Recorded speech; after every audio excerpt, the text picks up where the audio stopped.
The 868th edition of the MMA Gambling Podcast on the Sports Gambling Podcast Network is brought to you by Underdog.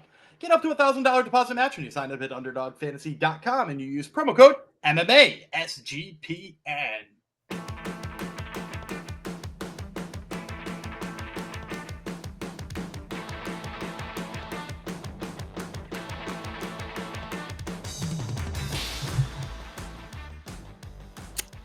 Yo, Degenerados. Welcome to episode 868 of the MMA Gambling Podcast on the Sports Gambling Podcast Network, dedicated to one of our friends in the Discord, Abadaba. He's always, I assume it's a he. They're all he's in there. He is always active in the Discord. Good intel, good comments. But more importantly, he hit a big ticket on the weekend, probably because he was telling Gumby. I did get actually this past weekend as well. Like Gumby's stealing all the flyers, rightfully so, because he went 11-1, but I went 8-4, and I was up money as well. But yes, we had a couple of underdogs together. We did. We went 7-0 on our consensus picks. Yeah, we got that Jake Matthews underdog play. Yeah, that was man. He looked like a man possessed. Yeah, that's the Jake Matthews we used to get jacked up about. You know what I mean? Exactly. Like, he's still not old. There's still time. Yeah, he's like, isn't he 30? He just barely 30. Yeah. Yep, it's true. That voice you hear was Daniel Gumby. I didn't introduce myself either. Who am I? I am Tony Mustard, aka Jeff Fox. PFL is here. As I said in the last episode, you people love PFL. Other than Contender Series, which is basically where our bread is buttered. What side of the bread? I don't know what the expression is. I always try to get that. It's funny. Other than Contender Series, which isn't year round, PFL is always our top viewed and or downloaded episodes, even better than the mighty UFC. So don't tell Don Davis that. I mean, that'll be one of the stats that he tweets out, right? Don Davis's dumbass. Like, oh my god, Don Davis's dumbass. There's an episode title. I'm sure he doesn't listen. No, I mean sometimes we have like people who work for the company. It's true. Like, just retweet our episodes without like listening to anything. I know. I think PFL retweeted one of our episodes one time on Twitter. And like we spent the whole first 7 minutes of the episode talking about how dumb they were. As we always do. Okay. Its code is going to be DD's dumbass then. Okay. People won't know what that means. That's like Ayman Zahabi was liking and sharing like articles where I picked against him. Like, you didn't read the article, dude. Just because I like you doesn't mean I picked you. Anyway, picking against him is not a smart thing currently. But no, I haven't picked against him in a long time. Yeah, exactly. Now that he's got the old man strength. PFL deserves our attention, though. We're talking PFL today. PFL Africa 1, Cape Town 2025. How's that for a title? You want that on a shirt, Gumby? Yeah. Also, hey, real quick for anybody who's bummed out that we're not covering Cage Fury, CFFC, right, or Fury, Cage Fury or Fury, which are the two other promotions running. The PFL episodes have been doing a little bit better for us, so we leaned into those ones, but I will be hitting you with a solo video on shorts later on with like my 5 favorite plays from those 2 cards. All right, check out the Tube, and you can see Gumby's smiling face. You won't see me in the dark at my undisclosed location, far north. All right, PFL Africa 1, Cape Town 2025, like I said. Give me that on a shirt. It's going down this Saturday. Because PFL can't have a consistent date. Thursday, Friday, Saturday, you just got to guess when they're running. All right, before we dive in, you don't have to guess about when we post episodes on our network, because you can get all of our episodes for free by subscribing to the SGPN feed. So check out SGPN feed wherever you get your podcasts, and then you get all of our episodes, not just us, everything that goes out on the network, which is a lot of stuff. All right, we're going to Cape Town, South Africa. Not really. July the 19th, as would be Saturday, 10:30 a.m. Eastern time. So yeah, UFC's pay-per-view, so that's good. This will run you right up. This will be your tailgating for the UFC. Grand West Arena in Cape Town, South Africa, if you want to show up. 14 fights on the card. We're basically covering them all. I guess we can maybe do one lightning round one lightning round tomorrow, maybe? That works for you? Yeah, maybe.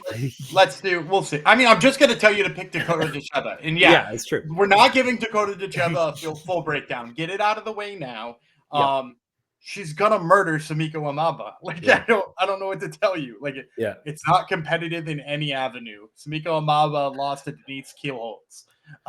Yeah, but she's Lady Samurai, Gumby. Does that change your opinion at all? I did like Samiko Amaba when she was up and coming, but she's not Dakota Decheva, and there's no reason for her to fight her. Do you like that they're keeping her active, or you think they're wasting? No, I want them to release her and let her go fight Alexa Grasso. Yeah, I was going to ask you. Alexa Grasso, you'd like to see? Dakota Decheva. I was a huge hater on Dakota. A late adopter, we'll say. I'm a very late adopter. I really thought she was going to run into a wrestler or something, and it was just not going to hold up. She's amazing. She's really, really good. I've come around to being, but like now what? We're giving her like the 10th best flyweight in PFL. Yeah. Right? Because like where would she be in the world, Samika Inaba? In UFC, she'd be not even close to top 15. Yeah, she's probably outside of the top 50 in the world. You know, like 5-0. Well, Tapology has her 47th. There you go. You're right in the right. Far off. Makes sense. But like, if she was good, they'd have put her in their flyweight tournament that they currently have going on. I mean, I guess I'd like to see Ticha fight like Liz Carmouche, but that would be a test. Like, there just isn't anything left there. Yeah. Well, there you go. That's the first 5 to 10 minutes of us destroying PFL, like shitting on PFL. Shitting on PFL every episode. All right. It's actually okay to watch if you. I guess no, it's not okay to watch because it's on the app. Yeah, that's true. That's true. And I watched the Europe one on the app, and it was flawless. And I'm talking about the wait time between fights. Have they fixed that at all? That's still horrible. The European one's better. Yeah, that's good. And actually, because they don't have a TV deal, you know, they're not working. Yeah, that's true. That's true. All right, let's dive into things. All right, we're talking. It's tournaments, of course, because it's PFL. We're doing PFL Africa bantamweight tournament, right? Today we're doing the heavyweights. Oh, right, heavy. I'm sorry, we're doing big guys today. Today we're doing the heavyweights. Tomorrow we'll do the bantamweights, and then we basically chopped up the main card and giving you a couple on each episode. But it's not African fighters fighting, which is interesting. Not on the main card. No, like even in the tournament, there's like all of them a Canadian, Frenchman, all of them have either a African background with a grandparent or a parent, or some of them train in one place but are from another place. So they all have like some sort of background. Which brings us to an Englishman versus a Frenchman in the first fight. But as Gumby said, Abraham Babley, he has the English flag beside his name here. Badr Medkouri, he is for France. They are fighting in the opening round. So there is 8 fighters, right? In each of the tournaments, I think, right? Yes, correct. Yep. Yeah, so this would be the quarters of the heavyweight tournament. Let's break her down by telling you about. No odds yet, unfortunately. I don't know why usually PFL drops a bit earlier, but they haven't. They're probably waiting for us to put our picks out there so they know what side to ride on. Medkouri Dastan is the name, which is some heroic figure in mythic times that would protect villages. I did my research. He's 8-2 with 7 knockouts. He's been submitted once. This is his debut in PFL. He's won 4 straight, all via TKO. He's not lost since May 2023. Based on their last weigh-ins, 15 pounds heavier than Babley, 6 inches taller than him. Babley, the one and only, is 5-2 with 3 knockouts. He's never been finished in a fight. 2-2 in PFL. He has lost 2 straight, though. He went 1-0 in Bellator. RIP. 2 years younger than Medkouri. Yeah, those 2 losses to are razor close split decisions and to really high level opponents. He fought Slim Trabelsi in the first one, and then Rodrigo Nascimento in the second one. I thought he lost to Nascimento. I actually kind of think he beat Slim Trabelsi, which is funny because I had a Trabelsi card that day anyway. So I'm not being biased towards Babley, but Babley was in close fights with both of those. And that's why I thought he was going to be like a massive favorite in this. So again, we're guessing on the lines here. Right. I thought he was going to be a massive favorite inside my head, but when I talked to one of my guys who knows these types of things, he says Medkouri is going to be a sizable favorite, like almost as high as 200. And I was like, that's crazy, if true, because sometimes I guess these and I'm more in on it than the people who do these things. But he's like, I'm pretty sure Medkouri will definitely be a favorite. If that's true, Babley is the best play of the day. How would he know though? This unnamed person. Like, what is he basing it on? I'm not questioning his credentials, but what would you I know people who work where they set the lines. Okay.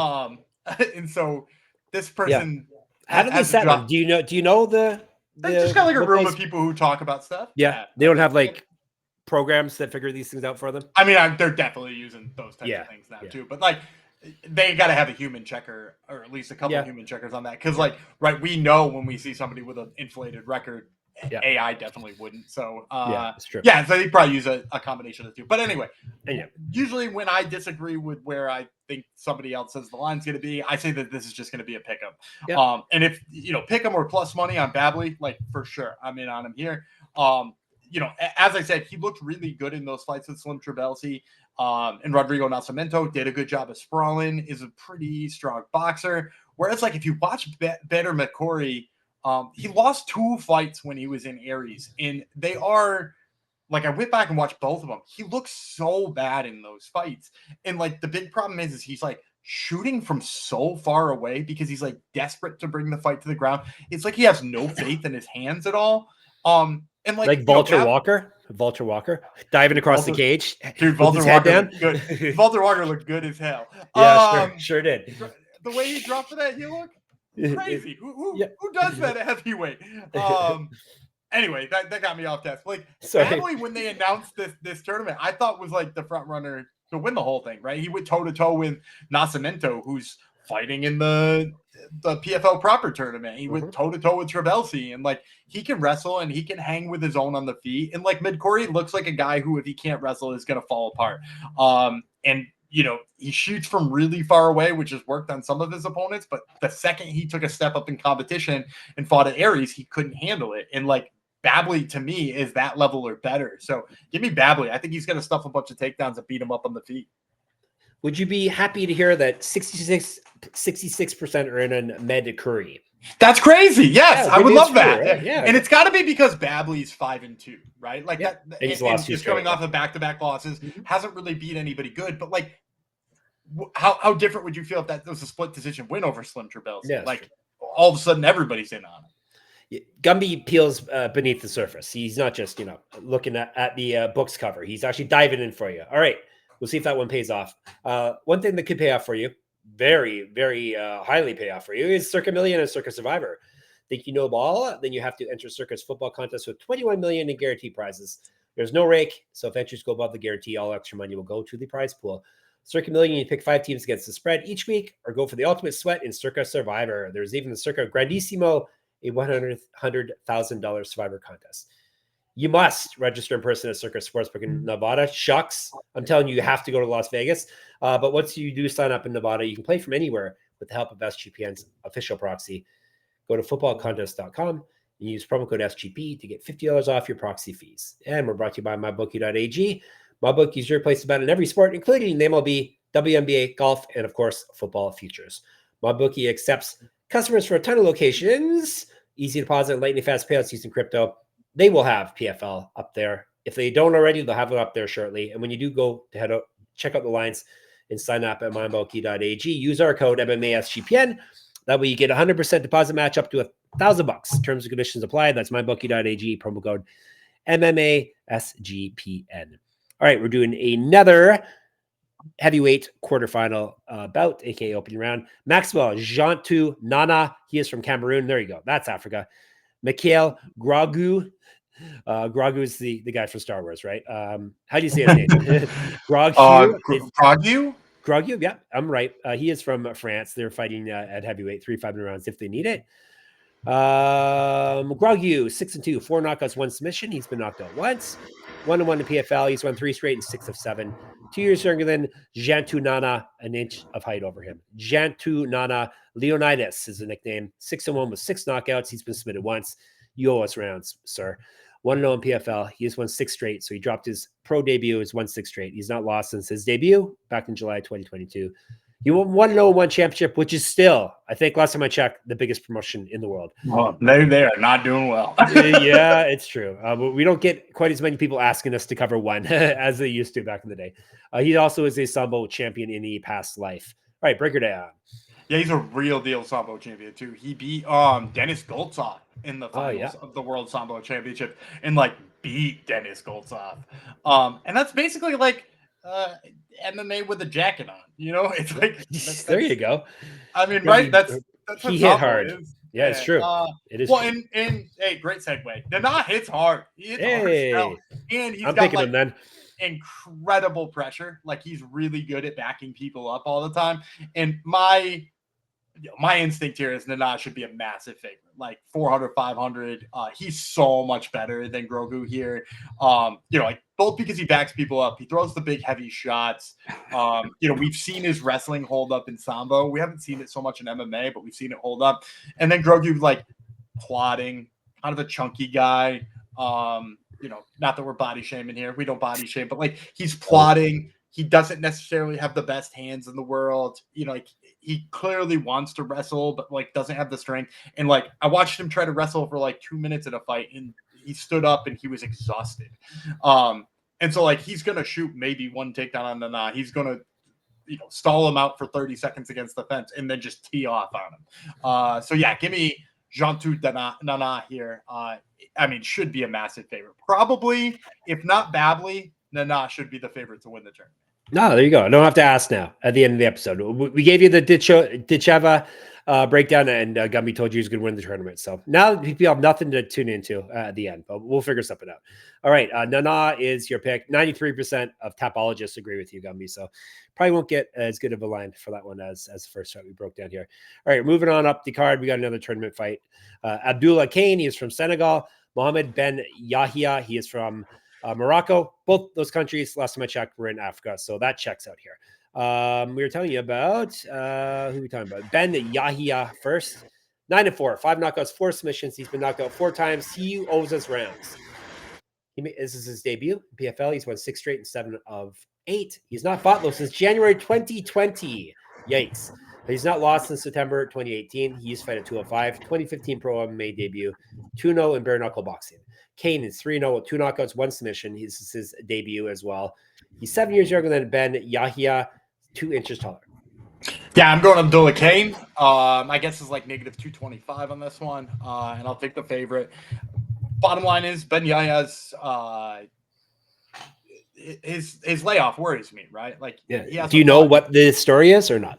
He's fighting bare knuckle boxing. Right, yeah. Like that's some of it, but like he's also not like a technical boxer. Like he's kind of one of those dudes who like blitzes forward and like his legs aren't underneath him when he's throwing. So he's like, he doesn't have good form on what he's doing, and it's like not good form just that like he's not defending himself. Like some guys throw caution to the wind and just lose their form, but like some guys throw it and you're like, how is he generating any power? He's not going to generate any power doing that. And if you've seen his bare knuckle fights too, he punched one guy in the eye and then the guy quit because he got hit in the eye. And like, yeah, that's part of fighting with no gloves on. Exactly, dude. And then the other one ended in like 30 seconds. So like, he's not even really putting in a bunch of time there. And then from Kane's standpoint, I've kind of got limited film on this guy, but I do love the way he uses length. He has a lengthy heavyweight. He's got a long jab, brings up the knees, push kicks a little bit. He's decent in the clinch. I would say it would sort of not surprise me to see Ben Yahia get in on a takedown or try to take him down. Kane does all the right things, though. He digs the underhooks, he frames against the face, he gets himself back. And, I like the way that he uses his length. So I think with a guy has a 5-year layoff and is probably going to have some trouble with timing, putting him in there with a guy who has so much length and so much area to work with, I think it's going to make it harder for Ben Yahia. So give me Abdoullah Kane. All right. Give Gumby Abdoullah Kane. He likes his lengthy heavyweights, right, Gumby? Sometimes I like a Roy Nelson too. And sometimes he likes a short queen. You can't pigeonhole Gumby. You can't pigeonhole that. We talked about Nawira Fajeda on the last. She's kind of a short queen. I think she was like 5'2". Yeah, she could be the short queen after last weekend for sure. All right, we're doing another heavyweight tournament fight. Go figure. Jashell Ticha Awa. He is from Cameroon. Justin Clarke from South Africa. That checks out. That's both African countries. So forget what I said about non-Africans fighting. Clarke is 2-0, 2 knockouts. This is his debut. He's an inch taller than Ticha Awa. Ticha Awa, 3-1 with 2 knockouts. Never been finished in a fight. This is his debut as well. He's won 2 straight, including his last one via TKO. 0-1 in slap fighting, which is important to know. 0-1 in boxing. 36 pounds heavier than Clarke based off the last weigh-ins, 3 years younger. Yeah, I bet he's heavier. Big boy. This is, I was talking before about this guy could win the tournament. This guy could win the tournament. Neither of these guys can win the tournament, in my opinion. They're both flawed in some like pretty bad ways. My guess is Awa is going to be like a -1, we'll say like -165 favorite, and I'm going to pick him in this one. My big problem with Clarke is, he's chin's way up in the air. He moves his head, but like not with purpose. Like he moves his head because he knows he's supposed to. But like it's like sometimes predictable, and sometimes you're like, why would you put your head there? And so like, he's trying to be defensive, but he just hasn't really learned how to do it yet. And puts himself in kind of harm's way. He fought a guy much worse than Awa last time, and it was like that guy was teeing off on him early on in the fight. He came back and won it or whatever. But I just don't think very highly of the striking defense of Justin Clarke. And then on Awa's side, like when I first watched him, I was like, oh, I'm just gonna fade this guy. But then it seems like what he does is perfect to beat Justin Clarke. I don't really like his boxing. He's kind of tentative, and he very clearly just wants to throw the hardest right hand he possibly can, because he dips his head to the right and like lines up an overhand right. Like almost like, you remember the Roy Nelson shuffle? How Roy Nelson would do that little shuffle right before his head would dip to the right, and he'd like basically do like a baseball crow hop, and then he'd throw that right hand with vicious intentions. Awa wants to do the same thing. And so, like, you keep seeing him dip his head to the right, dip his head to the right. I'm like, oh, here comes that right hand again. But the thing is Justin Clarke's head movement's terrible. So, like, I could see Justin Clarke just dropping his head into one of those overhand rights one time and sleeping. So here you go. I think exactly. And so I think that's what Jashell Ticha Awa is going to do. He's going to line up that right hand. He's going to land it one time, and we're going to get a big win there. All right, there you go. Ticha Awa is the pick. All right, before we get you the rest of our winning picks, I'm going to tell you about Underdog Fantasy. Underdog Best Ball Mania is happening all summer long, giving away $15 million in prizes, including $2 million to first place. No waiver wire, no arguments about trades. Best Ball is the best way to play fantasy football. And Underdog is also a great place to play Pick'em. Gumby's probably got to play for you right now. Yeah, MLB All-Star Game this week. It's on Tuesday. And look, can't say enough about what Cal Raleigh is doing right now. So I'm going to take the higher than on Cal Raleigh's home runs. How about that? Cal Raleigh goes yard in the All-Star Game. Give me Cal Raleigh. Last season, I think, in fantasy, yeah, it would have been last season. I traded Adley Rushman for Cal Raleigh, and that one is paying off, eh? Yeah, I bet. Ooh, that is paying off. Raleigh is a keeper now. All right, take Gumby's play and take our code MMASGPN to claim your special pick and first-time deposit offer up to $1,000 in bonus credits. So UnderdogFantasy.com, promo code MMASGPN. And you've heard us talk about Rhythm before, and they just dropped a game-changing feature called Power Trends, essentially the best of the best of what their house model has to offer. These are AI-detected patterns where Rhythm's model has consistently won and has a high ROI. Think a strikeout prop that wins 59% of the time when the line and win probability hit a certain range. Power Trends are updated daily and exclusive to Rhythm. No touts, no noise, just clean data-backed bets. Here's some stats in the early going here. MLB Power Trends are 254 and 147. That's a win rate of 63% and a return on investment of 4.5% in their past 400 bets. And WNBA Power Trends just kicked off 35 and 20 since launch, 63.64% win rate, 20.7% ROI. Download the Rhythm app, check out Power Trends, and start betting smarter. We will be. Do you have any new Power Trends? I guess baseball's kind of getting quiet now. So yeah, baseball got quiet, but I told you on yesterday's episode, I've been leaning into the WNBA stuff they got on Rhythm. They've got tons of different stuff on Rhythm, not just the Power Trends, but all the stuff on Rhythm. They helped me out. I'm not even a big WNBA fan, but they had Veronica Burton higher than 9.5 points, and she went for 11 against the Aces. So, yeah, always make sure you're checking out Rhythm. Yep. You can check it out for free for 7 days with our promo here for you. sportsgamblingpodcast.com/rhythm, RITHMM. All right. I guess this is a feature fight, right? A heavyweight feature fight. Corey Anderson. It's the main card. Yeah. Right. Corey Anderson versus Denis Goltsov, US versus Russia. They're fighting for, I guess, a paycheck. They're not fighting for anything, not a tournament, not about maybe next. Goltsov was just the champ, right? Yeah. Yeah. I think, yes. Yeah. He won last season. So this is a total PFL move here, right? And then they're like, we're not going to let him repeat his champ in the tournament. We got something cooked up for him. He's going to fight on a card that you can only see on an application against the guy who's a light heavyweight in South Africa. And he's Russian. Perfect. All right. Isn't he Estonian or is he Russian? He's got the Russian flag beside him because he's the Russian Bogatyr, Gumby. Am I thinking of from Estonia? Never mind. Not many people. There's what, 5 people who live there? So one of 5 people possibly is who you're thinking of. All right, the Russian Bogatyr, Goltsov. That'd be funny if that was Anderson's nickname, but sadly it is not. Oh, Anderson's the one with all the annoying nicknames. Beaston, 25-8. Beaston 25-8 is the worst nickname. Yeah, it is. It totally is. I don't think he goes by it anymore. He goes by overtime now. Yeah, which still not good enough. That's Beaston, better. It is better, but Beaston 25-8 is funny. All right, the Russian Bogatyr is 36-8, 18 knockouts, 12 submissions. He's been knocked out 4 times, submitted 3 times, 14-3 in PFL, and as we mentioned, he was the 2024 champ. I guess it's a pay cut now. He just want to have his pay cut in half and fight in the tournament this year, right? He's won 4 straight, 9-10. All the past 4, all via finish. He's not lost since November 2023. Multi-region championships on his mantle. Correct. Get our merch, sportsgamblingpockets.com/store. I didn't get to say that all last episode. 2010 Pro MMA debut, 2 inch height and inch reach over Anderson, and no odds. Anderson 18-6 with 1 no contest, 8 knockouts. He's been knocked out 4 times. This is his PFL debut. At least they're letting him fight. Most Bellator people, they don't let fight.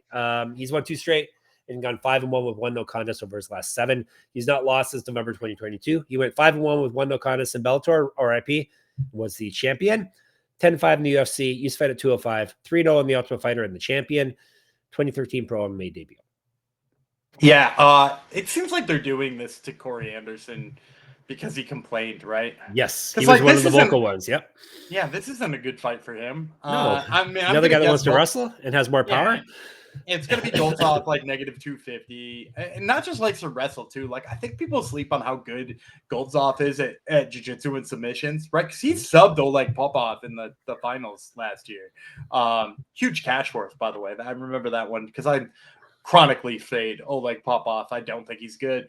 And so Goltsov subbed him off of his back with a triangle choke. Real nice finish there. I think he's got the hands to deal with Corey Anderson. He's got the size and the wrestling. Like the wrestling, Corey Anderson is a good wrestler. I think people sleep on how good he can be as a wrestler, but like the size discrepancy is just going to be too much here. Like Goltsov's a big old heavyweight, and Corey Anderson is like, a decent size 205er. I'm just going to go Goltsov here. I don't think Anderson deals with the size very well. Yep. There you go. As you pick, we already told you co-main event. We told you the winner for that already is obviously going to be Dakota Deschavo. Where do you think the line's going to open for that? -6,000. Really? You think it'll be that? Yeah, crazy? It will definitely be 4 figures. Okay. Fun. All right. Main event is not 4 figures. It's for the It says it's for the Bellator Middleweight Championship. Is that true, Gumby? I don't know. It's for a title, but it says Bellator. Now I'm really confused. Isn't Eblen? Yeah, Eblen's the PFL champ. So I think it's just topology here. Eblen's the PFL champ. And how bad is it that we don't know though? Yeah, we don't know. Well, that can be. I never noticed this until right now that topology has it listed as the confusing thing is he's both. He was the Bellator champ, and now he won the super fight title, I guess. But wasn't the super fight at 205? That was for Bellator too, it says. Oh, yeah. Yeah, and he fought Impa Kasangane. Yes. No, he fought Impa before. Yeah, Fabian Edwards he fought. Oh, right. Twice, yeah. It's for a belt, I guess. Bellator, maybe. I would check PFL site, but I'm sure they don't know either. Let's go with the challenger. Challenger for some kind of gold would be Costello van Steenis. He's fighting Johnny Eblen. Eblen is the champ. U.S. versus Spain, because he is the Spaniard, Costello van Steenis. 16-3, 4 knockouts, 8 submissions. He's never been finished in a fight. Very durable. 1-0 in PFL. He's won 2 straight and 4 of 5. Both of his past 2 wins via finish. He's not lost since May 2023. He went 7-2 in Bellator, RIP. Regional champion, or maybe not RIP if it's for a belt. Regional champ, 2014 Pro MMA debut, 2 inches reach over Eblen. Pressure, which is the perfect nickname for Johnny Eblen. 16-0, 3 knockouts, 4 submissions, 2-0 in PFL, and the champ, I guess, with 1 defense according to Topology. 10-0 Bellator RIP, the champ there as well. He's a champ of some sorts. All right, Gumby. 5-minute rounds. I didn't say that off the top either. Yeah, I think Eblen's going to be a big favorite, probably even a little bigger than Goltsov if I had to guess, because like Corey Anderson at least has like the name value and former UFC fighter in there, but like Costello van Steenis doesn't have that. I think Eblen's just going to roll him too, to be honest, because at first I was like, well, Costello van Steenis, he's a big dude. And then I was like, and he grapples quite a little bit, right? Like he looks good in the grappling exchanges in his last few fights. But then I asked myself, like, but when has he been the nail in the grappling situation? Like we've seen him as a hammer. He's a good hammer. But how does he do when he's not the guy initiating the grappling? He's the guy defending the takedown. So I went back and I flipped through his catalog to try to find a fight where he was fighting somebody who would shoot a takedown on him and would, give him trouble. I found his fight with Mike Shipman. And look, Mike Shipman, not a particularly well-rounded fighter, but a guy who can wrestle a little bit. Shipman had him down early in that fight. Shipman was the aggressor. Shipman was like kind of controlling things. And don't get me wrong, Van Steenis turned it around and wound up having his own top control and doing his own thing. But like, it's kind of because Mike Shipman tired out and he started to find his legs. And like, Eblen doesn't tire out like that, right? Like Eblen's just tough as hell, and Eblen's a 30 times better wrestler than Shipman. So I'm going to take Johnny Eblen. I think as good as Costello Van Steenis and how fun as he is, I just don't think he can deal with that wrestling. So give me Johnny Eblen.